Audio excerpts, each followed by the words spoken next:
In a dark alley, a man was walking. The clock had struck midnight, and the street lights were not working. The wind rustled as the branches of the trees cast mysterious shadows.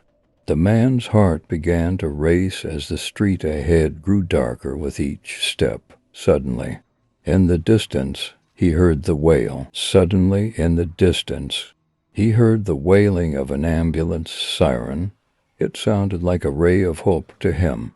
A hospital was a safe place, he thought, and he quickly started running in the direction of the siren. At last, he emerged from the dark alley and arrived at the entrance of the hospital's emergency room.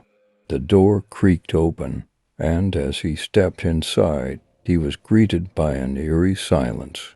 The corridors were empty, and only a cold draft could be felt. The only source of light in the room was an old television.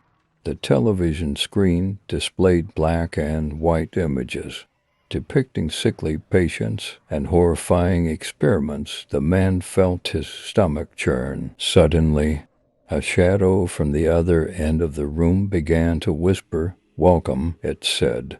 "This is now your home." As the man recoiled in fear, he saw the owner of the shadow. It was a former hospital staff member with a pallid and contorted face. The man's scream echoed through the empty corridors. The hospital had turned into a nightmare for him. He got lost in endless hallways and fell victim to terrifying creatures.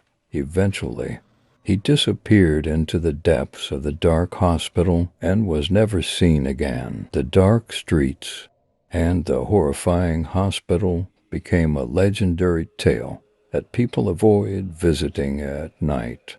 Though nobody knew the true story, it was believed that the malevolent energy still lingered in those places.